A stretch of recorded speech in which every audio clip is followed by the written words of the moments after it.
it's your boy Ricky here for LDRS, and today I'm going to be making a card using some of the products from the latest release. I'm making a very super simple birthday card with a little snarky snark in it. So we're going to be making this lovely card. As you can see, it's a lot of white, just a little bit of pattern, and it says happy birthday, you know you're a little old when happy hour is a nap. And you guys, honestly, happy hour is the greatest thing when it's a nap. So anyway, sit back, relax, enjoy the video. Make sure that you subscribe to my channel, you like this video. Leave some comments down in the comment section so we can chitty chat away. And also click that bell so that you know new videos are coming out. So let's go ahead and get started. Okay, so to make this card, we are going to be using the following products. We're going to be using the Snarky Birthday Stack stamp set. We are going to be using also the matching die for that. We're also going to be using the Delicate Stitches Scalloped Rectangle die. We're also going to be using the Natasha Alphabet Jumbo XL lower dies. We are also going to be using One Fine Day paper along with some white cardstock. And I held up the ink, but we actually don't use it because I changed my mind. So the first thing we're going to do is go ahead and pull out the letters H, B, and D. And if you're a greeting card maker, if you're not new here, you know what this means. It's going to be a birthday card, Henny, okay? So I'm just I'm rearranging these letters in maybe what order I would like to see the colors here. Just trying to maybe make like a rainbow order kind of sort of situation. So I'm just arranging around, and then I'll go ahead and get some mint tape to place down onto the dies, and then we will run that through the die cutting machine as we always do here on Romero cards. You know, not the most exciting thing. Anyway, we got those cut out. Now we're going to go to the scalloped frames here, and basically I'm going to be making a frame.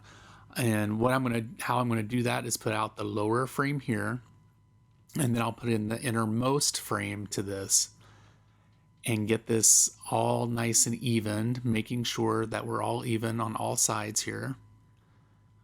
And then I'm going to take some tape and just tape these two frames together so that when they do get run through the die cutting machine, they actually stay together, because we're trying to make a frame from this. So we'll run that through the die cutting machine really quick.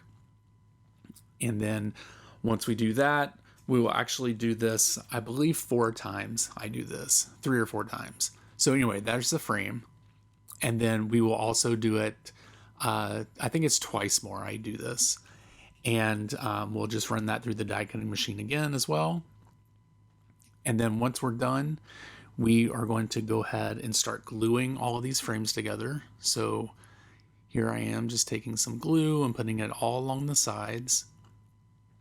This is probably the most simplest part of this card, is just getting all of the frames glued together.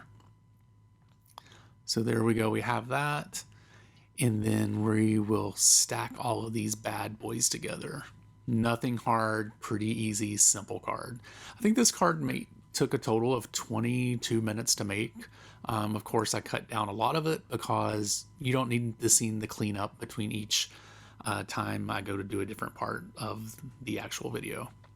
So, all right, so we have all of them stacked together. We're going to go ahead and place this down onto the card base, and we're just going to make sure it's all even on all sides. That's why we use liquid glue, because it's the best glue to use when we're doing this type of technique, because if you use a permanent glue, it's a little harder. I did place an acrylic block on this to make sure that it stays stuck there for a little bit.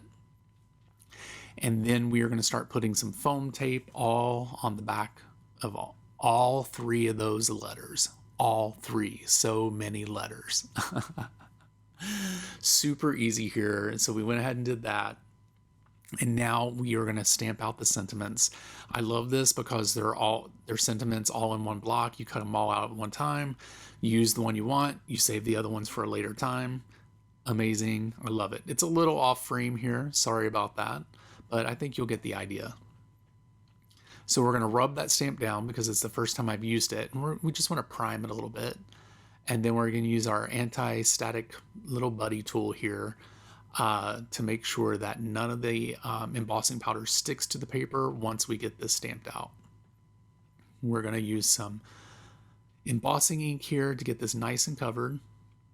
And we're going to use our MISTI to get that all flattened out to make sure all the ink is sticking to where it needs to be sticking. Now we're going to take some white heat embossing, and instead of using the spoon, I'm just lazy and pour it all out. We tap it, we make sure there's no extra powder around, blow it off if you have to, and then we perform magic, which is called heat embossing. It's the most magical thing in card making. People think it's amazing, like, wow, how did you do that? And like, I didn't, the heat did. All right, so now we're going to take this matching die. We're just going to tape this down and run this through the die cutting machine. And I really wish you could hear this happen, because when it runs through the machine, it's like click, click, click, click. And then it even sounds sexier when you go to take it out and you hear all the little pieces of paper fall. Maybe I do need to do one of those ASMR videos. All right, so we have this out of the die cutting machine, and this is when they all fall out. And they're like click, click, click, click, click. And I'm just reviewing all the ones that I wanted here. I did choose the one that I like. I'm going to use my little T ruler here so that we can make sure we get all the letters lined up to where we want them to be. So scooting that down, making sure it's even, and then we'll place the H down. And then we're going to take the next letter and place it over on the other end, because we want to make sure they're all have even spacing. And so you always do the first, then the last, and then if you have more than 3 letters, or let's say you had 5, you would do the middle, and then the 2 in the middle of all the other letters, if that makes sense, you guys. If it didn't, I'm sorry. All right, so now we have that done. We are going to go ahead and get the sentiment placed onto the card, and we're just going to place it along the top of the letter. So I'm just going to place 4 dots of glue along the letter here, and then place that down. And then the sub sentiment, we are going to glue that into the middle of the card. And then at the end of this card, I was like, you know what? This card needs a touch of fancy. It just needs something that's a little too plain. So then I pulled out the enamel dots, and you guys, and it happened. So I want to thank you guys for watching this video. I truly appreciate it. Make sure you head over to LDRS and check out all the latest products. You will find them listed below. And also make sure you check them out over on Facebook and Instagram and all the socials. And you can also check me out by searching for Bromero Cards over on Instagram so that you can see all my lovely different creations. You can also check out some other LDRS videos on my channel as well. Thank you so much for watching. Have a great day, a great evening, or whatever time you're watching. Bye.